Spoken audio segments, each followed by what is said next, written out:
আমাদের টিয়া পাখির ডায়েরি চ্যানেলের নিত্য নতুন রোমান্টিক ভালোবাসার গল্প পেতে ও শুনতে আমাদের চ্যানেলটিকে সাবস্ক্রাইব করে পাশে থাকুন। ধন্যবাদ।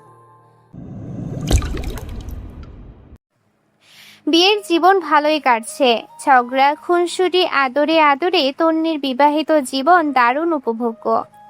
সেদিন রাতে ত্রিনয় ল্যাপটপের সামনে বসেছে।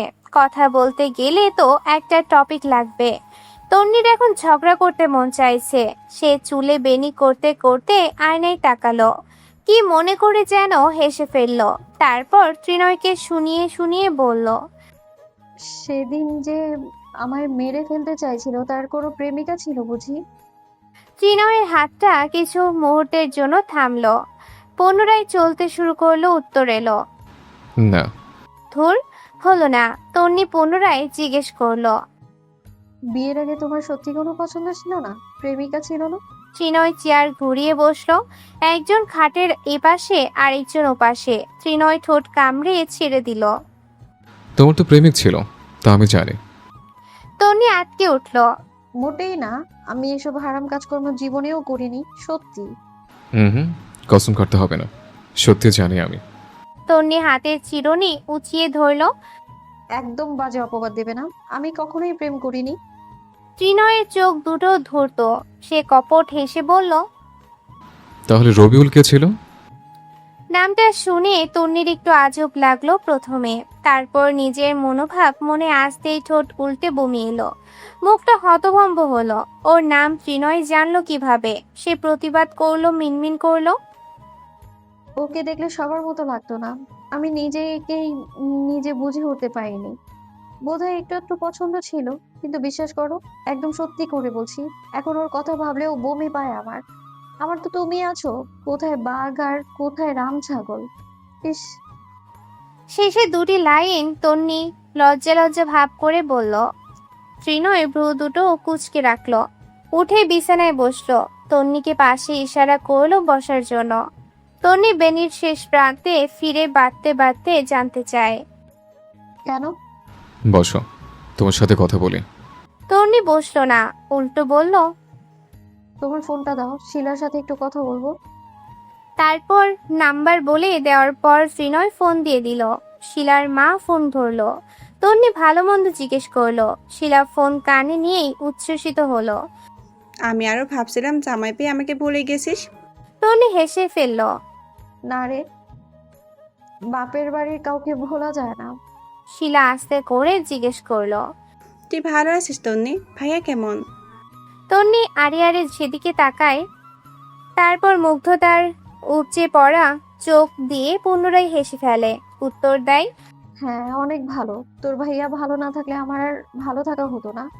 ভালো হলেই তো ভালো। তন্নি ঠোঁট কামড়ে বলল। রবিউলের কি খবরে?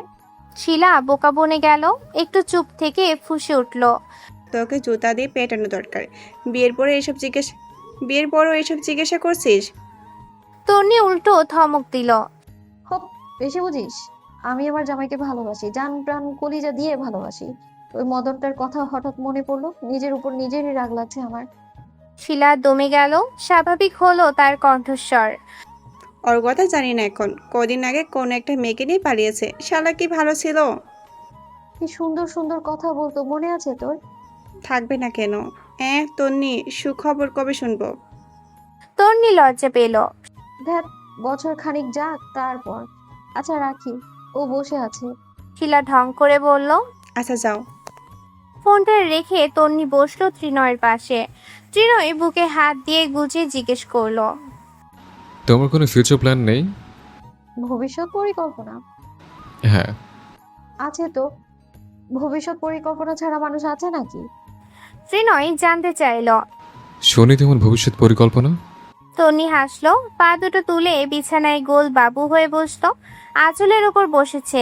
টের পেয়ে সেটা সরিয়ে দিল।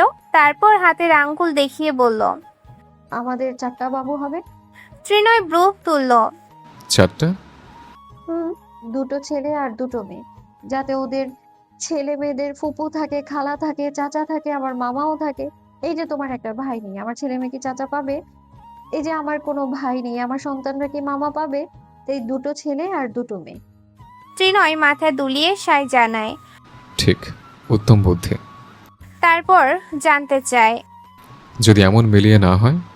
তন্নির কাছে উত্তর আসে। হবে না কেন? আগেভাগে অনুক্ষণে কথাবার্তা বলো না তো। যতদিন মিলিয়ে না হবে ততদিন বাচ্চা নিতেই থাকবো।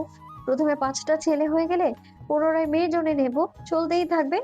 কথা শেষ হলো না, ত্রিনয় আটকে দিল। তোমার শরীরে কুলোবে, মরে যাবে। তুমি খরচাপাতি দিতে পারবে কিনা তাই বলো। সেটা বাদ দাও। ছেলে মেয়ের সংখ্যা হিসেব করেছো? তোমার ঘরে তো ফুটবল টিম হয়ে যাবে। তন্নি নিজের হাতে নিজে চাপড় দিল, খুশি হলো কিছু একটা ভেবে। এটা তো ভেবে দেখিনি। তুমি জানো আমার ফেভারিট খেলা ফুটবল। একটা দলে থাকে 11 জন। আমাদের যদি 22টা ছেলে মেয়ে হয় তাহলে ওরা নিজেরাই খেলতে পারবে। উফ, একদম জমে যাবে, তাই না বলো? ত্রিনয় অতিষ্ঠ চোখে মুখে আওড়ালো। আমার উচিত ছিল একটা সুস্থ মেয়েকে বিয়ে করা। কোনো সুস্থ মেয়ে তোমায় বিয়ে করতো? তার মানে তুমি পাগল, তাই না? তন্নি থতমত খেলো, কি বলেছে নিজেরই বোধগম্য হলো না। ত্রিনয় উঠে পড়লো, ল্যাপটপ গুছিয়ে রাখতে লাগলো। তন্নি পেছন থেকে জিজ্ঞেস করলো। তুমি কোন বিষয়ে মাস্টার? ত্রিনয় বিরক্ত হয়ে চোখ বুজে ফেললো। মাস্টার কি শব্দ? তন্নি মুখ ভেটকায়। ওই একটা হলেই হলো, বলো না। ম্যাথমেটিক্স অর্থাৎ গণিত। ওহো, এর জন্যই মুখটা এত বাদর মুখো। বলতে বলতে সে মুখে হাত চাপলো। সরি, ভুল হয়ে গেছে। ত্রিনয় ওর সাথে আর কথা বলল না, চুপচাপ ঘরের লাইট নিভিয়ে ড্রিম লাইট জ্বালিয়ে দিল। তন্নি ঠোঁট কামড়ে বসে থেকে শুয়ে পড়ল। ত্রিনয় শুয়েছে শটান হয়ে। সে কতক্ষণ এপাশ ওপাশ করে ত্রিনয় টি শার্ট টেনে ধরল। এই মাস্টার। কণ্ঠে আকুতি। ত্রিনয় বুঝতে পেরে শরীরের উপর আধশোয়া হলো, গালে হাত রেখে ঠোঁটের সময় নিয়ে চুমু খেলো। সরে আসতে গেলেই বুকের কাজটা তন্নি আঁকড়ে ধরল। হালকা আলোতে ত্রিনয় ওর চোখের নিচে দিকে তাকালো প্রশ্ন নিয়ে। তন্নি হাসলো, তারপর নিজের শরীরটা ত্রিনয়ের উপর উঠিয়ে দিতে দিতে গাল আঁকড়ে দুষ্টুমি করলো। মাস্টার আমার ইঙ্গিত বোঝে না? পুনরায় সেদিনের মতো ঘরটা অন্ধকার হয়ে এলো। ডাইনিং টেবিলে বসে কথাবার্তা ত্রিনয়ের তেমন পছন্দ না। জুই জবাবের হয়ে গেছে রান্নাঘরে রোজিনা। তন্নি ত্রিনয়কে খাবার দিচ্ছে। ত্রিনয় হাতের পরোটা শেষ করার পর তন্নি আরেকটা তুলে দিল। ও থামাতে চাইল। আরে আর খাবো না। তন্নি চোখ রাঙায়। শেষ করো, দিয়েছি না? ত্রিনয় দুই ব্রু উঁচু করে তাকালো। তুমি আমাকে শাসন করছো? কিসের শাসন? শাসনও বোঝে না, আদরও বোঝে না। ত্রিনয় মুখটা নামিয়ে আস্তে করে বলল। আদর? আদর বুঝি না কিভাবে? সারা রাত না করলাম? তন্নি লজ্জা পেলেও প্রকাশ করে না। অসভ্য। ত্রিনয় আরো কিছু বলার আগে সেখানে রোজিনা হাজির হলেন। তার মুখের কথা মুখেই আটকে রইল। তিনি তরকারির বাটিটা রাখতে রাখতে বললেন। তোর চাচাতো ভাই বউকে মেরেছে, শুনেছিস? ত্রিনয় জিজ্ঞেস করলো। কেন? উনি চেয়ারে বসলেন। বউ কথা শুনে না, বউকে শিক্ষা দেওয়ার জন্য। ত্রিনয় মুখে পরোটা তুলতে তুলতে বিড়বিড় করলো। বউকে সাহায্য করতে মারতে হয় নাকি? পাশে তন্নি দাঁড়িয়ে থাকায় সে শুনতে পেল। সে শুনিয়ে শুনিয়ে বলল। মারতে হবে কেন? তোমার মতো কথা না বললেই তো হলো। ত্রিনয় মাথা তুলে ওর দিকে কিভাবে যেন তাকালো, চোখ দুটোতে দৃঢ়তা। তন্নি ঘাবড়ে গেল। সে এঁটো বাসনগুলো তুলে রান্নাঘরের দিকে রওনা দিল। ঠিকই তো বলেছে, রেগে বোম হয়ে থাকলে আর কথা না বললে বউ কেন, বউয়ের 14 গোষ্ঠী সিধে হয়ে যাবে। সে যেতেই রোজিনা ফের বললেন। তোর ফুপি আসবেন, বড়জন। আসুক। এখানে আসবে? হ্যাঁ, আমার বাবা ভয় করে। কেন? ওনার মুখ ভালো, বেফাস কথা বলে। তোর বউটাও ঠাসঠুস উত্তর দেয়। বিয়েতে কিছু নিলি না বলে তোর ফুপি রাগ। তন্নিকে কিছু না বললেই হলো। ত্রিনয় চুপচাপ খেলো, জবাব দিল না। কিছু বললে ওনাকে দিয়েই শুধরাবে সে। মুখে আঙ্গুল ঢুকিয়ে বমি করলে সে বমি খাওয়ানোর জন্য ত্রিনয় আছে। সেটা তন্নি হোক কিংবা ফুপি, ছাড় দিলেই পেয়ে যাব সে। মানব জাতির বদ অভ্যাস, ওদের জন্য এটাই ঠিক। ফুপি এলেন দুপুরের কিছুটা আগে। এসেই ভর পেট খাওয়া দাওয়া করেছেন। মুখটাকে কেমন বিকৃত করে রেখেছেন। তন্নি ওনার বাসেও যাচ্ছে না, থাকুক ওনার মতো উনি। মুখ দেখে বিতৃষ্ণা লাগছে। তেতো খেয়েছে নাকি সকালে? একটা মানুষের চেহারা এমন হবে কেন? বাড়ির বউ কি ওনার ঘাড়ে বসে থাকছেন? তন্নি আশেপাশে গেলেই মুখ ঘুরিয়ে নিচ্ছেন কিভাবে যেন। একটা সম্পূর্ণ নতুন মানুষের সাথে এদের শত্রুতা কিসের? কোথায় মিলেমিশে থাকবে, ভরসা দেবে, তা না করে মাথায় উঠে বসে থাকা। তাদের পা ধুয়ে দেওয়ার জন্য ঘরের বউদের জন্ম হয়। আজকাল তন্নির সেটাই মনে হয়। ত্রিনয় বাড়িতে এসেছে, খাওয়া দাওয়া শেষ করে এখন উপরে গেছে সে। তন্নি রান্নাঘরে টুকটাক কাজ করছে, তার বা চোখটা লাফাচ্ছে। দাদি বলতেন চোখ লাফানো ভালো লক্ষণ না। তন্নি একটু দুশ্চিন্তায় পড়েছে। আবার কি ঘটে কে জানে। কয়েক মাস তো খুব ভালোই কেটেছে। উনি এর মধ্যে আর আসেননি। বাড়ি নাকি অনেক দূরে, এত জার্নি করতে পারেন না। ত্রিনয়ের ফুফাতো ভাই দিয়ে গেছে। ড্রয়িং রুমে সোফায় বসেছে এখন, সাথে রোজিনাও আছেন।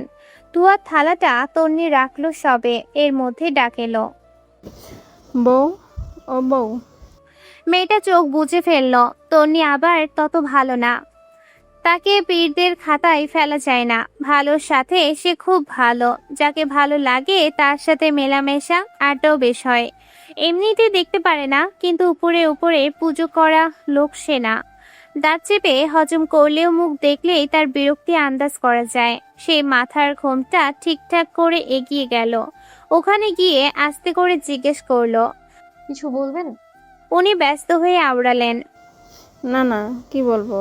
তুমি তো আমার ধারে কাছে আসছো না। বউয়ের বোধহয় মানুষ পছন্দ না, তাই না ভাবি? রোজিনা বোকার মতো হাসলেন। তন্নি চুপচাপ দাঁড়িয়ে। মানুষ পছন্দ না হলে তাকে ডাকলো কেন? সে যেচে এসেছে, তবু সে কথা বলল না। ত্রিনয় বলেছে বড়দের সাথে উল্টাপাল্টা কথা বলা ভালো না। তন্নি ততটাও অবাধ্য এবং খারাপ না। ফুপি এবারে আস্তে করে বললেন। তোমাদের বাড়ি থেকে সত্যি কিছু দেয়নি? গলায় সতর্কিত ভাব, যেন কেউ শুনে ফেললে মস্ত পাপ হবে। তন্নি তত ভাবল না, খুব স্বাভাবিকভাবেই বলল। আপনাদের ছেলে নাকি না করেছে শুনলাম। না করলে কি?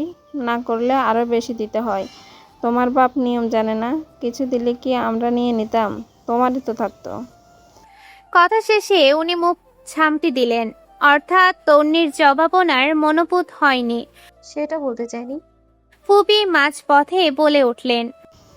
আপনার বউ দেখি মুখে মুখে উত্তর দেয়, আমাদের সময় ইট মারলেও কথা বের হতো না। রোজিনা অসহায়ের মতো তাকিয়ে। কাকে কি বলবেন তিনি? ছেলেটা বাড়িতে, নিশ্চিত একটা কেলেঙ্কারি বাঁধবে। হতভম্ব তন্নি এবারে বলল। আপনি জিজ্ঞেস করেছেন তাই আমি উত্তর দিচ্ছি। তুমি তো ভীষণ বেয়াদব। খালি হাতে শ্বশুরবাড়িতে এলে চুপচাপ থাকতে হয়, জানো না? এত অভদ্রতা কোথায় শিখলে? আমি তো খালি হাতে শ্বশুর বাড়িতে আসার জন্য পাগল ছিলাম না। আমার আব্বা দিতেই চেয়েছিল। আপনি আমার সাথে এভাবে কেন কথা বলছেন? আপনাদের ছেলের যদি আমাকে কয়েকটা ফার্নিচার কিনে দেওয়ার সামর্থ্য না থাকে তবে বিয়ে কেন করলো? মহিলা হঠাৎ ফুঁসে উঠলেন। কি বেয়াদব মেয়ে, আল্লাহ! শ্বশুরবাড়ির মানুষের দুটো কথাও শুনতে পারলো না। তুমি কিসের মেয়ে, হ্যাঁ? মা শিখিয়ে পাঠায়নি নাকি মা নিজেও এমন? তন্নির মাথায় আগুন জ্বলে উঠল। রাগে তার পুরো শরীর চলে যাচ্ছে। বিয়ে হয়ে গেলে বাবা মাকে কিছু বললেও মেনে নিতে হয়, অথচ ছোটবেলা একবার মাকে নিয়ে কটু কথা বলায় সে নিজের সাথে একটার সাথে কলম গেঁথে দিয়েছিল। তন্নি মাথা নামিয়ে দিল, চোখ টলমল করছে। আব্বু কেন ঘর ভর্তি জিনিস তাকে দিল না? তার মুখে কথা আটকে এলো। আমার আম্মাকে কিছু বলবেন না। তুমি আমাকে হুকুম দিচ্ছ নাকি? বললাম না কিছু। তোমার মাকে কিছু বলার জন্য বসে আছি আমি। একটু ভদ্রতা শিখো, কোথায় কোথায় উত্তর দেওয়া থামাও। তন্নি জিজ্ঞেস করলো।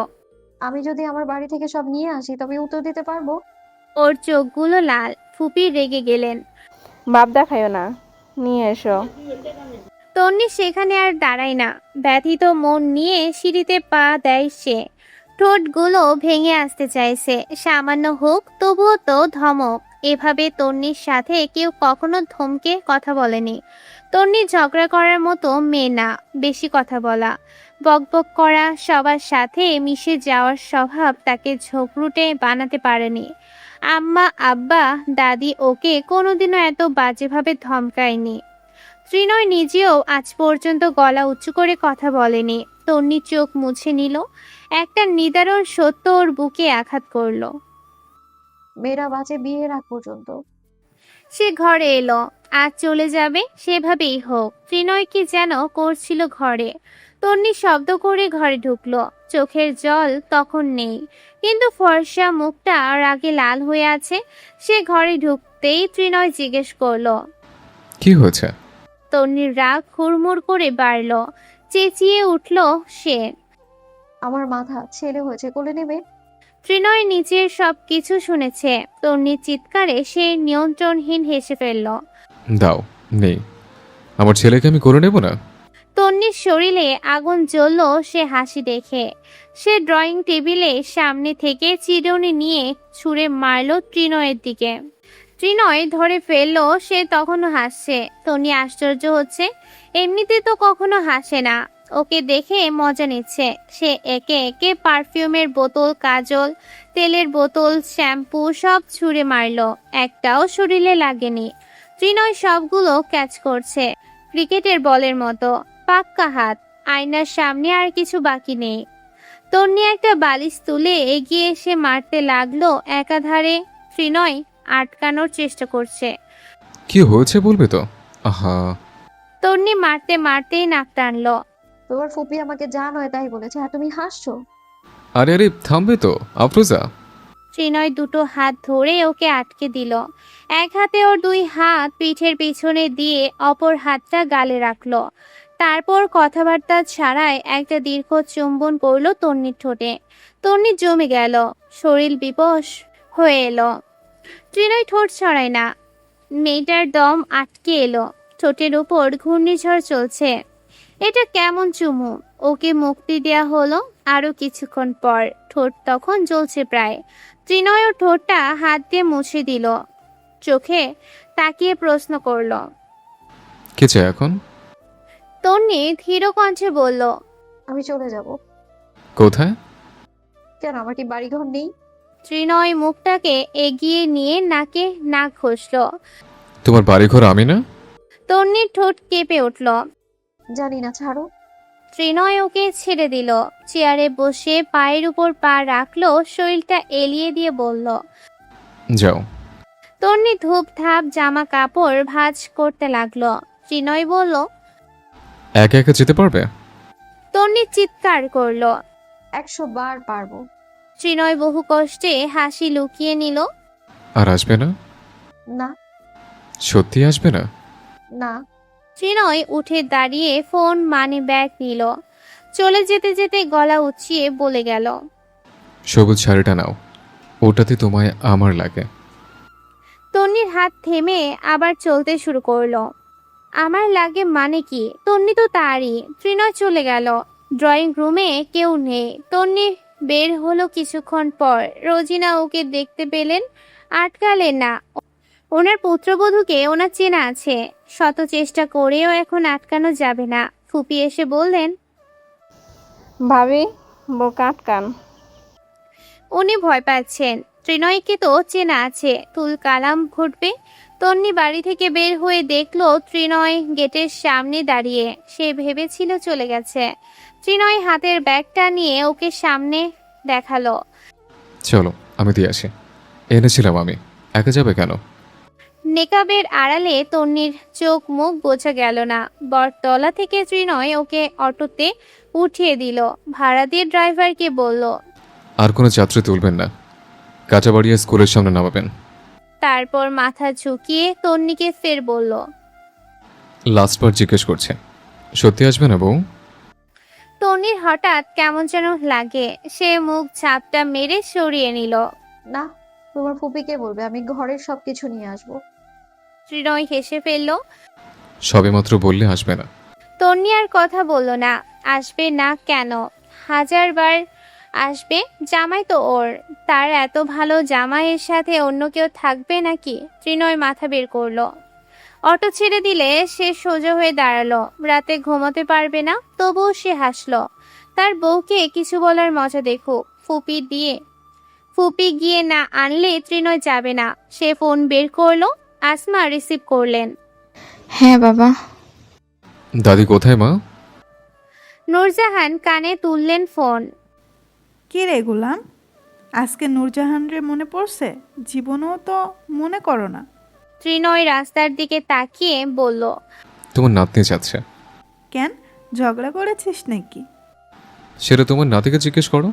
দাদাকেও গোলাম ডাকতে নাকি? হন, মাঙ্গের নাতি, মরা মানুষ নিয়ে কিছু কইস না রে, কইস না, গজব পড়ব। তোমার নাতি আমার উপরে পড়লে আমি শ্বাস নিতে পারি না। গজবের কাজ কি? নূরজাহান মুখ বাঁকিয়ে বললেন, বইয়ের ওজন সহ্য করবার পারো না, তুমি আমার বালের জামাই। ত্রিনয় আস্তে করে উচ্চারণ করলো, আমি তোমার নাতনির জামাই, তন্নি আফরোজার স্বামী ত্রিনয় সিদ্দিকী। নূরজাহান মুখের পানির রস ফেলেন শব্দ করে। তুই আইলি না কেড়ে জামাই? তোমাদের মেয়ে আমাকে একবার সাধলো না পর্যন্ত, কিভাবে যাব? ওরে বলদ, তোর হোর বাড়ির তুই আইবি, অর কোয়া না কোয়ার কি আসে যায়? ত্রিনয় পথের দিকে তাকিয়ে উত্তর দিল। সব আসে যায়। তারপর ফোন কেটে বিড়বিড় করলো, আমার ঘরের রানী সে, তাকে দাসীর মতো ট্রিট করা তো সহজ, তাও ত্রিনয় বেঁচে থাকতে। তন্নির ঘরের মাঝখানে ওদের সবার আসর জমেছে। সবাই জেনেছে তন্নি ঝগড়া করে এসেছে, নইলে এমন হুটহাট আগমন কেন? চোখ মুখ দেখেই তো বোঝা যাচ্ছে। আসমা, মইনুল আর নূরজাহান খাটে বসে আছেন। তন্নি বসেছে পড়ার টেবিলের সামনে, মোহরা ফ্লোরে বসে আছে। নূরজাহান জিজ্ঞেস করলেন, জামাইয়ের সাথে লেগেছিস? তন্নি চোখ মুখ উল্টে ফেলল। তোমাদের জামাই নিজে আমায় গাড়িতে তুলে দিয়েছে। আসমা ওর কাছে এগিয়ে এলেন। ঘরটা শুনশান নীরব। তিনি পরম যত্নে মাথায় হাত বুলিয়ে দিলেন। তাইলে কে বলেছে তোকে আজে বাজে কথা? তন্নির আবার কান্না পাচ্ছে। ও যে কেন আরেকটু স্ট্রং হলো না, সে গলায় দলা পাকানো কান্না গিলে নিল। সংসার করলে কত কিছু সহ্য করতে হয়। আমার ফুপি শাশুড়ি আমাকে আব্বা ফার্নিচার আসবাবপত্র দিল না কেন তাই? মইনুল ইসলাম বিব্রত হলেন না, যদিও বিষয়টা ভীষণ লজ্জাজনক। তিনি বললেন, জামাইকে চেনা আছে আমার, ওর ফুপির মতো। অত সাহস কোথা থেকে এলো আল্লাহ জানে। বেশ করেছিস চলে এসে। তোর মা বাপ এখনো জীবিত আছে, এখানে থাক কয়েকদিন। আমার মেয়ে আমার কাছে থাকুক। কেউ কিছু না বললেও নূরজাহান বললেন রেগে গিয়ে, আরে মাগি, হইনের ঘর করলে কত কথা শুনতে হয়। আমরা কথা শুনেই ঘর করেছি। তোর জামাই কিছু বলে নাই, তবুও তুমি সোহাগী সাজো। কত মায়ের খাইছি তোর দাদার হাতে। মিথ্যে বলবে না বুড়ি, ও নিজেই তো আমায় পাঠিয়ে দিয়েছে, আটকালো না পর্যন্ত আমায়। তন্নি এই পর্যায়ে কেঁদে উঠল শব্দ করে। সে ভেবেছিল ত্রিনয় ওকে আটকাবে, অথচ নিজে এসে এগিয়ে গিয়ে গেছে। মইনুল ইসলাম উঠে দাঁড়ালেন। তন্নির মাথায় হাত বুলিয়ে নিঃশব্দে হাসলেন। কাঁদে না মা, জামাই যা করেছে ভেবেচিন্তেই করেছে। ওর বুঝ তোমার থেকে বেশি। তুমি এসেছো, যতদিন মন চায় থাকবে। উনি চলে গেলেন। নূরজাহান হতাশ চিত্তে আওড়ালেন, এমনে মামা ডাইকা আশা করা দিস, একটু মুখ বন্ধ করে থাকলেই হয়, সহ্য করলেই হয়। আসমা আর চুপ থাকলেন না। না আম্মা, এসে পড়েছে, ভালো হয়েছে। ওখানে থেকে ঝগড়া করলে ঝগড়া বাড়তো, ওদের মুখও লাগাম ছাড়া হতো। আমার মেয়েরটাও বিয়ে যখন হয়েছে, এত সহজে কি ছেড়ে দেবে নাকি? ওকে বকবেন না। নূরজাহান আর কিছু বললেন না। ওনারও মনটা খারাপ হচ্ছে। তন্নি আশকারা পেয়ে যাবে বলে এসব বলছেন। তিনি তন্নিকে টেনে নিয়ে বিছানায় শুয়ে দিলেন। মাথার তালুতে কতখানি তেল জল মিশেল করে মালিশ করলেন। তবুও তন্নি ঘুমাতে পারল না। নূরজাহান ওকে এক ধ্যানে দেখে গেলেন। সেদিনের মেয়েটা, বিয়ের দুদিন আগেও বিয়ে করব না বলে চেঁচামেচি করা মেয়েটা কি সুন্দর সংসার করছে। দূরে বসে থেকেও স্বামীর জন্য মন খারাপ করছে, দুশ্চিন্তা করছে, ভাত পর্যন্ত খাচ্ছে না ঠিক মতো। তন্নি কত অবুঝ ছিল, সবাই বলা বলি করতো। এ মেয়ে সংসার করবে কিভাবে? অথচ কয়েকটা মাস এসে পাকা গৃহিণী হয়ে উঠেছে, স্বামী সোহাগী হয়েছে।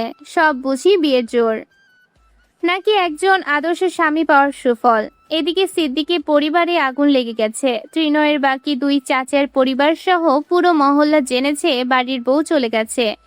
রাগ করে বাপের বাড়ি গেছে। ত্রিনয় ঝগড়া করার মতো ছেলে না। সামান্য কিংবা ভীষণ গুরুতর কিছু হলেও সে বউয়ের সাথে এত খারাপ ব্যবহার করবে না, যার জন্য বউয়ের বাড়ি ছাড়ার মতো অবস্থা হয়। গুঞ্জন শোনা গেল, ত্রিনয়ের বড় ফুপি এসেছেন। সবাই নিশ্চিত উনি কিছু বলছেন। ওনার মুখ কিছুটা লাগামহীন, তা প্রায় সবাই জানে, কিন্তু বউ চলে যাওয়ার ঘটনা বেশ বিরল। সিদ্দিক পরিবারের বউরা স্বামীর অনুমতি ব্যতীত ঘর থেকে বের হয় না। মেয়ের এত সাহস, কি এমন বলেছে যে একদম বাড়ি থেকে বের হয়ে যেতে হবে? ত্রিনয়ের বাকি দুই চাচার একজনে 3 জন ছেলে, আর একজনে 2 জন। সবারই বউ আছে। ওরাও তো শুনেছে ফুপির কটু কথা। কেউ তো কখনো বাড়ি ছাড়েনি, চুপচাপ শুনেছে, নয়তো তর্ক করেছে। বাড়িতে এসে রাতে সবাই জড়ো হলো। তন্নির বাকি 5 যা, ভাসুর, ননদিরা, চাচি শাশুড়িরা, বাড়ির সবার পাশেই। ত্রিনয়ের বাবা বকাঝকা করছেন। বাড়ির নতুন বউ, ঠিক মতো তো 1 বছরও হয়নি বিয়ে হলো, এর মধ্যে বউকে কথা শোনালি কেন তুই? আমার মান সম্মান কিছু থাকবে? হ্যাঁ। ওনার গর্জনে ফুপি তটস্থ হয়ে আছেন। এমন কোনো বউ নেই যে ওনার কথা শোনেনি। পরিস্থিতি এভাবে বিগড়ে যাবে তা ভাবনার বাইরে ছিল। জুই নিজের বড় ভাবিকে বলল, আমি আর আম্মু জানো কিছু বলি না ভাবিকে। আমাদের ভাবিও খুব মিশুক, একদম শাড়ি পরা, সাজগোজ করা, গল্প করা। ফুপি নিশ্চয়ই বড় কিছু বলেছে। বড় ভাবি নিজেও ফিসফিস করলেন। আমাদের কি কম কথা বলতো? কতবার চলে যেতে চেয়েছি জানো? তোমার ভাইয়া দেয়নি, কতভাবে আটকে রাখতো। বলতো স্বামী সংসার করলে একটু একটু সহ্য করতে হয়, আমি পাশে আছি না। জুই মাথা দোলালো। ঠিক এই জন্যই ফুপি আরও সাহস পেত। তোমরা কেউ যদি আগেই চলে যেতে তাহলে সুযোগ পেত না, আজকে এমন কাণ্ডও ঘটতো না। এই মহল্লায় আজ প্রথম বাড়ির বউ বাড়ি ছেড়েছে। জুয়ের চাচাতো ভাই তাওসিফ জিজ্ঞেস করলো, ত্রিনয় বাড়িতে ছিল না? শুনেছি কথা কাটাকাটির সময় ছিল। ভাবি গেছে ভাইয়া বের হওয়ার পর। জানি না, বোধ হয় এলেই তুল কালাম ঘটবে। ছোট চাচার ছেলের বউ এসে সেখানে সামিল হলো। ভাইয়াকে রেখেও তন্নি চলে যাওয়ার সাহস করলো। ত্রিনয় ভাইকে তো চেনা আছে, উনি চাইলেই আটকাতে পারতো, তাই না? মোর্শেদ দাঁড়িয়েছিল পাশে। সে চুপচাপ শুনছে। শেষমেশ হেসে ফেলল। তোরা সব কটা বলত। ত্রিনয় নিজে ওকে গাড়িতে তুলে দিয়েছে। আমি সদরের সামনে ছিলাম, ভেবেছিলাম বোধহয় বেড়াতে যাচ্ছে, এসে শুনলাম এই কাহিনী। সবগুলো বইয়ের মাথায় হাত পড়ল। ভীষণ জোরে বজ্রপাত হলো বোধহয়। ত্রিনয় নিজে এগিয়ে দিয়েছে, আর সেটা কেউ জানলো না। সবাই বলাবলি করলো। দেখলে, ফুপিকে শায়েস্তা করার জন্য ইচ্ছে করে পাঠিয়েছে। তারপর নিজেদের স্বামীদের বলল, শেখো কিছু, জীবন পার করে ফেললাম কথা শুনতে শুনতে। চলে যেতে চাইলে আটকাতে, তোমাদের ফুপিরও তাই সাহস হয়েছে। জুই মুখ ভেঙচি কাটলো। আর তোমাদেরও মুখ বেড়েছে। আমার ভাইয়ের বুদ্ধি ভালো, এখানে থাকতে থাকতে ভাবিও জবাব দেওয়া শুরু করতো। ব্যাটার সাপও মরবে, লাঠিও ভাঙবে না। সেখানে এক গাদা প্রশংসার বৃষ্টি হলো ত্রিনয়কে নিয়ে। সবাই চুপ হলো যখন সদর দরজা দিয়ে একটা লম্বা মতন পুরুষ দেহ ভেতরে এলো। হাঁটা চলার দারুণ ভঙ্গিতে সে নিঃসন্দেহে এক সুপুরুষ। ধীর চোয়াল, ঘন ভ্রুয়ের নিচে ইস্পাত কঠিন দুটি চোখ জানান দিল সে এক অভিজাত বংশের পুরুষ। ত্রিনয় এসে মাঝঘরে দাঁড়ালো। গোষ্ঠীর সবাইকে দেখে ব্রু কুচকে তাকালো। কি হয়েছে? সব এখানে কেন? আফরোজা। বড়রা সবাই আতঙ্কিত হলেও কাজিন মহলের সবাই ঠোঁট চেপে হাসলো। ত্রিনয়ের বাবা গমগমে গলায় বললেন, তোমার বউ চলে গেছে। ত্রিনয় আশ্চর্য হওয়ার অভিনয় করলো। তাকে দেখে বোঝার উপায় নেই সে সব জানে। সে জিজ্ঞেস করলো, চলে গেছে মানে? কোথায় গেছে? উনি বোনের প্রতি দাঁত কটমট করলেন। কোথায় যাবে? বাপের বাড়ি গেছে। তোমার ফুফি ওকে যা নয় তা বলেছে। ত্রিনয় সোজা শটান দাঁড়িয়ে। সে কঠিন স্বরে বলল, সামান্য এই কারণে চলে যেতে হবে? ওকে আমি অনুমতি দিয়েছে? দাবার গুটি এক লোহমায় পাল্টে গেল। ওরা সবাই আশ্চর্য হলো। ত্রিনয় এভাবে বলছে কেন? বড় ফুপি সাহস পেলেন। তিনি বলতে চাইলেন, হ্যাঁ বাবা, সেটাই তো। ত্রিনয় আটকে দিল হাত উঁচু করে। আমার ঘরের বউকে আপনারা নিজেদের মতো চালানোর ক্ষমতা পেয়ে গেছেন। ওর সাহস কতটুকু বাড়িয়ে দিয়েছেন ভাবতে পারছেন? ও আমার সাথে ঝগড়া করেনি। আমি কোনো বাহানা অজুহাত শুনতে চাই না। কেবল ঘরের বউ ঘরে চায়, তার জন্য ওর পা ধরতে হয় কিংবা হাত, তা আমি জানি না। এই তো বাজিমাত। প্রথমের অভিনয়টুকু বেশ দারুণ হয়েছে। একে বাকি তন্নির সাইডে চলে গেলে সবাই সন্দেহ করত। ত্রিনয় সেখান থেকে চলে গেল। যেতে যেতে বলল, খাবার দাও মা। একটা ফয়সালা করতে হবে। ফুপি যা বলেছি তাও সবার কাছে স্পষ্ট। ত্রিনয়ের বাবা কঠিন স্বরে আদেশ দিলেন, তুমি কালকে রোজিনাকে নিয়ে ওকে আনতে যাবে। যদি না দেয় তারপর পুরুষরা যাবে। সবাই যার যার আশ্রয়ে যাও। সবাই সরে দাঁড়ালো। বড় ফুপির অবস্থা করুণ। মইনুল ইসলামকে মানানোর দায়িত্ব ওনার কাঁধে। বাকি বউরা আড়ালে খুশি হলো। একেই বলে, চোরের 10 দিন, গৃহস্থের 1 দিন। এই শিক্ষা থেকে যদি পাড়ার মহিলাগুলো কিছু শেখে। ত্রিনয় তো বেশ চতুর। জুয়ের একটা চাচাতো বোন প্রশংসা করলো। শেষটুকু আফসোসের স্বরে বলল সে। জুই জবাব দিল না, চুপচাপ ত্রিনয়কে খাবার দিতে এগিয়ে গেল। ভাবি ছাড়া সব কেমন ফাঁকা ফাঁকা লাগছে। সব থেকেও যেন কি একটা নেই। তন্নিকে ঘরে রেখে বাইরে আসার পর ত্রিনয় কল দিল। নূরজাহান রিসিভ করলেন চোখ কুচকে। কি কবে ক গোলাম? ত্রিনয় জিজ্ঞেস করলো, আফরোজা কোথায়? ঘরে। ঘুমায়? নূরজাহান হতাশ চিত্তে মাথা নাড়লেন। না রে জামাই, নাতি আমার ঘুমাই না। কি জাদু করলি রে? ত্রিনয় স্বাভাবিক স্বরে বলল, পেরিতে জাদু, কালো জাদু। খেয়েছে কিছু? খায় না, জোর করে খাওয়াইলাম, ওর কাছে দেয়। ত্রিনয় দ্রুত বলল, না না, দিতে হবে না। ও যেন না জানে আমি কল দিয়েছিলাম। নূরজাহান টিপ্পনি কাটলেন। কেন লুকাইয়া লুকাইয়া পিরিত দেখাও?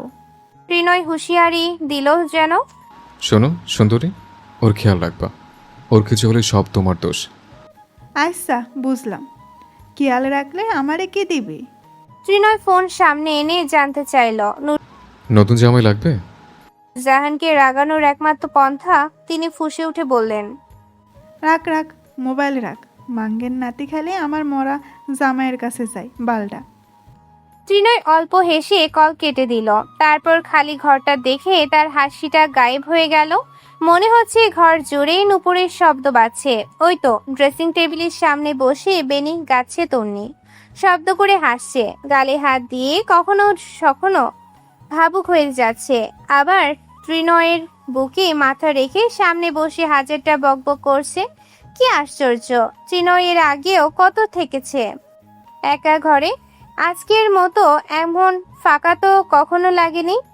একেই বুঝি ঘর বলে, একেই বুঝি সংসার বলে। গৃহিণী বাদে সব অচল অকেজো।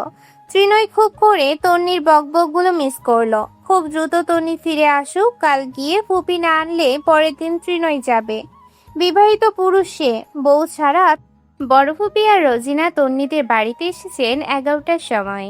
মেয়ের শ্বশুর বাড়ির লোকদের আপ্যায়নে কোনো ত্রুটি রাখা হলো না। তারপর বড় ঘরের মাঝখানে বসা হলো। মইনুল ইসলাম আর কাউকে ডাকেননি। ছোটখাটো বিষয়, এসব নিয়ে ঝামেলা করলেই ঝামেলা, মেয়ের বদনাম। তন্নি দাঁড়িয়েছে এক পাশে। ওর পরনে হালকা খয়েরি রঙের একটা শাড়ি, ঘোমটা টেনেছে সুন্দর করে। গ্রামের বধূ, চোখে মুখে স্পষ্ট ফুটে উঠেছে। হাতে এক জোড়া সোনালি চিকন চুড়ি, কানে স্বর্ণের দুল, গলায় চিকন চেন। মেয়ের সাজ পোশাক জানান দিচ্ছে বড় ঘরের বউ সে। সাধারণের মধ্যেও অসাধারণ। মুখের চমক জ্যোতি প্রমাণ মেয়েটা স্বামীর আদরে বধূ। সে মুখে আঁচল চেপে দাঁড়িয়েছে। বড় ফুপি মুখ খুললেন। মেয়ে এসেছে ভাইজান, আমাদের সাথে দিয়ে দিন, আরেকবার আসবে না হয়। মইনুল ইসলাম কিছু বলার আগে তিনি এগিয়ে গেলেন তন্নির কাছে, হাত দুটো আঁকড়ে ধরলেন। তুই কি পাগল বউ? কি না কি বলে ফেলেছি, এসব মনে রাখতে আছে? চল আমাদের সাথে। তন্নি কথা বলল না। নূরজাহান বললেন, আমাদের সামর্থ্য আছে, মায়ারি সব দিয়া পরে পাঠামো। রোজিনা ওনার পাশে বসলেন, কাঁধে হাত রেখে বললেন, এইসব কথা মনে রাখতে নেই আম্মা। বিয়ে হলে টুকটাক কথা হয়, আপনি তো সংসার করেছেন, কিছু হলেও জানেন। মইনুল ইসলাম তন্নিকে জিজ্ঞেস করলেন। তুমি এখন যাবে আম্মা? তন্নি সরাসরি বলল, না। বড় ফুপি ওর হাতটা ফের ধরলেন, বললেন, শোন মেয়ের কথা, চল মা। এই যে এখন দাঁড়িয়ে বললাম, ফুপি আর কখনো তোকে কিছু বলবো না। শুধু আমি না, কেউ তোকে কখনো কিছু বলবে না, বললে আমি প্রতিবাদ করব। তন্নি মূর্তির মতো দাঁড়িয়ে থাকে, জুতো মেরে গরুদান করতে এসেছে, আজ তো খান্নাস। মইনুল ইসলাম বললেন, আচ্ছা বেআইন, রাগ গম্বা যেভাবে এসেছে কয়েকদিন থাক। ওনার কথা শেষ হলো না, ফুপি ব্যস্ত হয়ে পড়লেন। না না, পরে এসে থাকবে।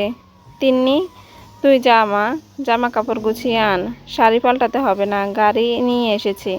আচ্ছা, তোমার যেতে হবে না। তোমার বোন কোথায়? মোহনাকে দেখতে পেয়ে তিনি ডাক দিলেন। যাও তো মা, তোমাদের বোনের জামা কাপড় ব্যাগ নিয়ে এসো। তিনি তন্নিকে চেপে ধরেছেন নিজের সাথে। ওনার এমন আদর দেখে তন্নি অবাক হচ্ছে। কি আশ্চর্য, ত্রিনয়ও বোধহয় ওকে এভাবে জড়িয়ে ধরে না। কথাবার্তা বেশ হয়েছে। বেঁকে বসেছিলেন নূরজাহান। নাতনির অসম্মান হয়েছে। উনি কি এতই মিসকিন নাকি? প্রয়োজন পড়লে নিজের গয়না বিক্রি করে নাতনির শ্বশুর বাড়িতে জিনিসপত্র পাঠাবেন।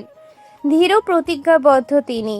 মইনুল আসমা অবাক হলেন বেশ, কেননা গত সন্ধ্যায় তিনি তন্নিকে বকাঝকা করেছেন। তন্নি কয়েক দফা কেঁদেছে। কে জানে কেন, হয়তো পরিচিত ঘরটার জন্য, নয়তো মাকে ছেড়ে যাওয়ার জন্য। কয়েকটা দিন থেকে যাওয়ার ইচ্ছে তারও হয়েছিল, কেবল ঝগড়া করে এসেছে বলেই মুখ ফুটে সেটা বলেনি সে।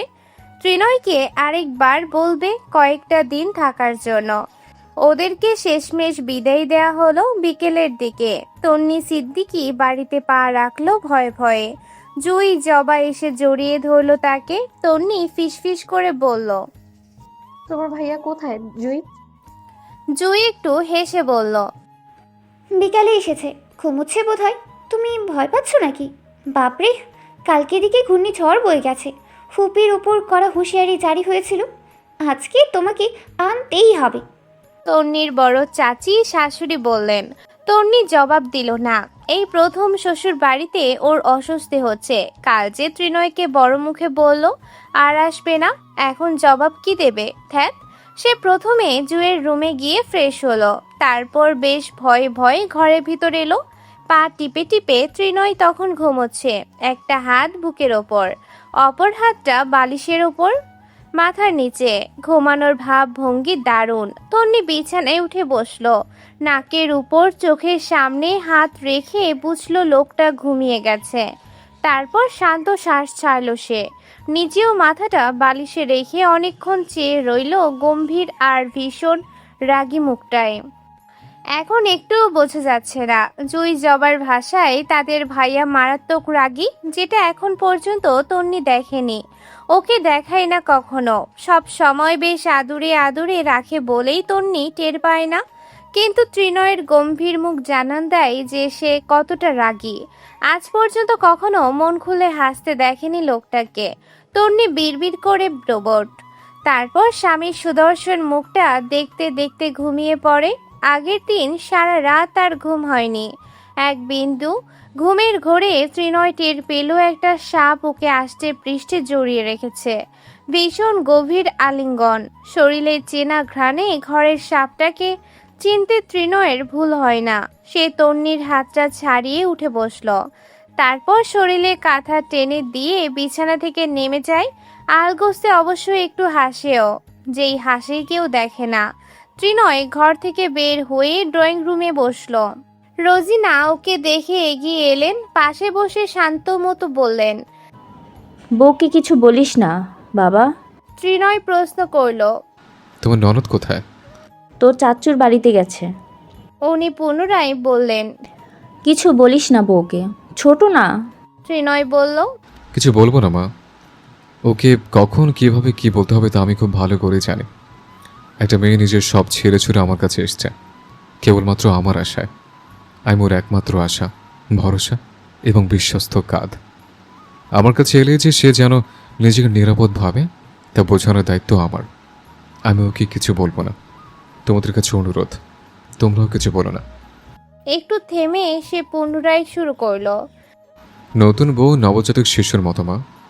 যখন একটা মুসলিম ঘরে এবং একটা হিন্দু ঘরে একই সাথে দুটি বাচ্চা জন্ম নেয়, তখন তারা জানে না তাদের ধর্ম কী। তারা দুজনে নিষ্পাপ। তারপর যখন একে একে শিশুগুলো নিজেদের পরিবারকে পুজো করতে দেখে, তখন তারাও সেটা অনুসরণ করে। একটা মুসলিম শিশু নামাজ শেখে, অর্থাৎ তাকে যা শেখানো হবে সে তাই শিখবে। ঘরের নববধূই ঠিক এরকমই মা। ওরা প্রথম এসে ঝগড়া বিপদে জড়ায় না। প্রত্যেকটা মেয়ের শখ থাকে শ্বশুরবাড়ির লোকদের সাথে মিলেমিশে থাকার। পরবর্তীতে ওদের সাথে তুমি যেরূপ আচরণ করবে সে সেরূপ আচরণ শিখবে, ঘরের নিয়ম বুঝবে। তুমি একবারের জায়গায় 3 বার ভুল ধরলে সে আর কাজটা করতে চাইবে না। তুমি ওকে আগলে নিলে সে নিজেও তোমাকে আগলে নেবে, নেওয়ার চেষ্টা করবে। মা হওয়া যায় না, কিন্তু চেষ্টা করতে হয়। ত্রিনয় আর কিছু বলল না। সংসার যতটা সহজ দেখা যায় ঠিক ততটা সহজ না। পৃথিবীর বুকেই সবচেয়ে কঠিন যুদ্ধ হলো সংসার টিকিয়ে রাখার যুদ্ধ।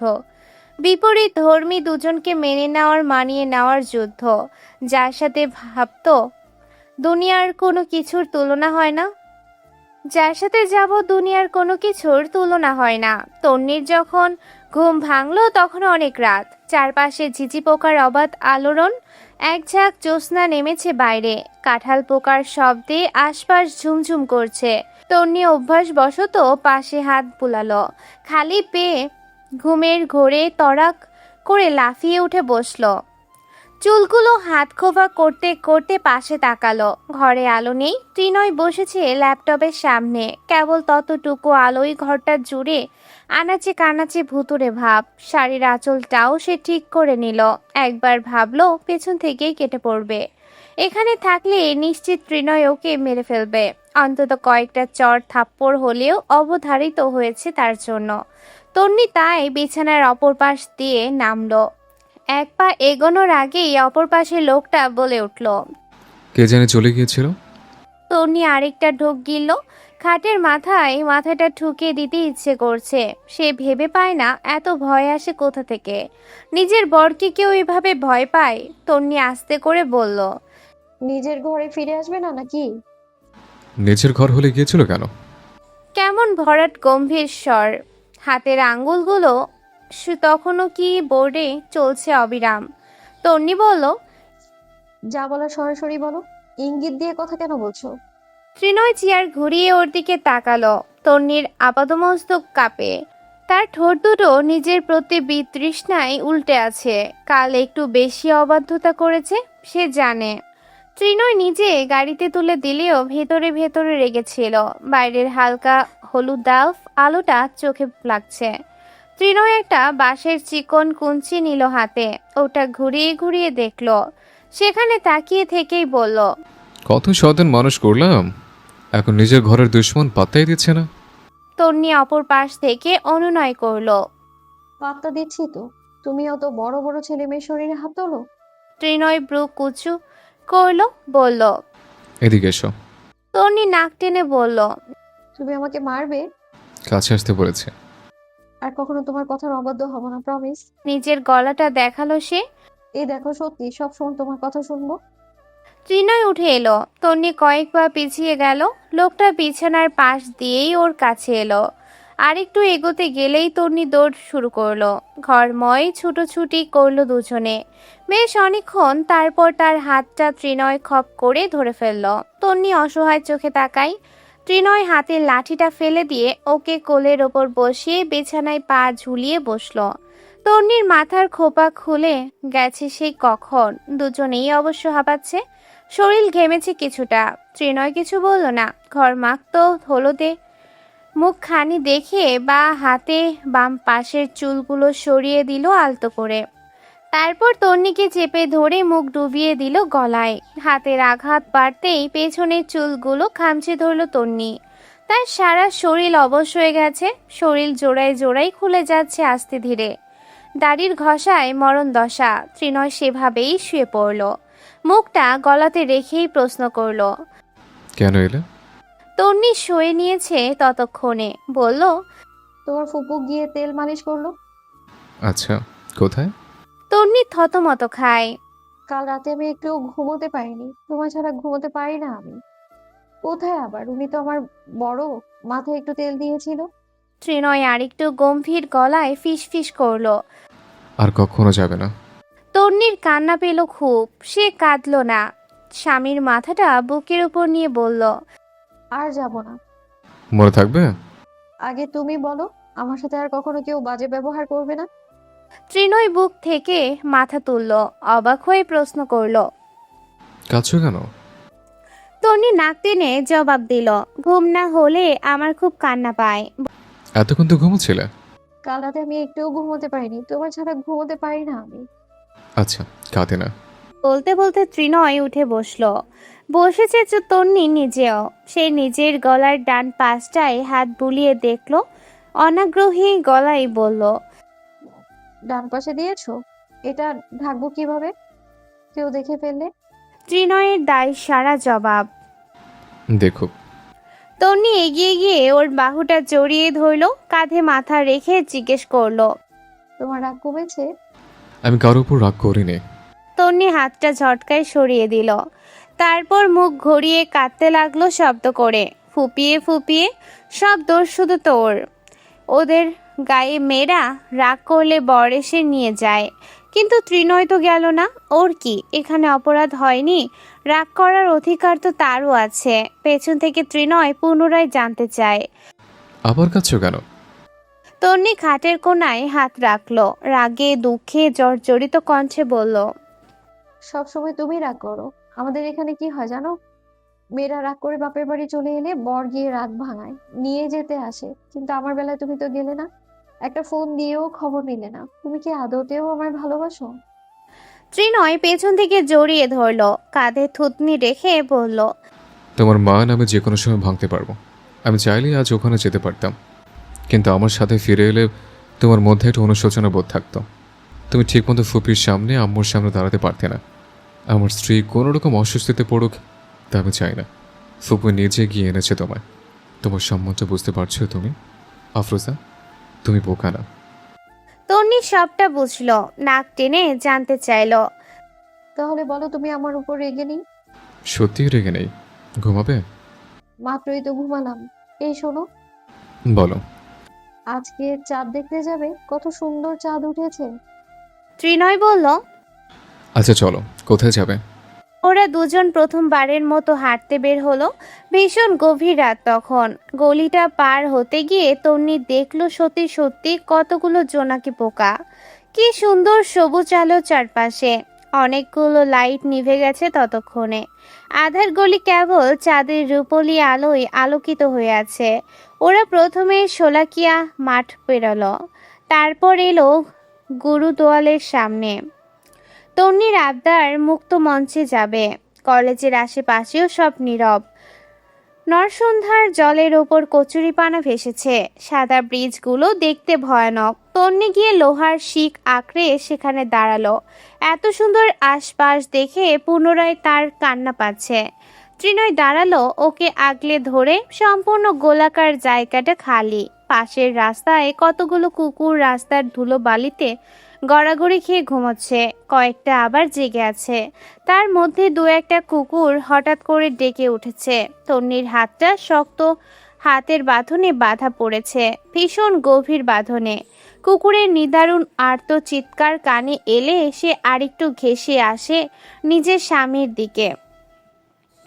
তারপর একধানে তাকিয়ে থাকে গোলাকার চাঁদটার দিকে। ত্রিনয় তাকিয়ে ওর দিকে। তন্নি চাঁদ দেখতে দেখতে জিজ্ঞেস করে, কি দেখছো? আমার চাঁদকে।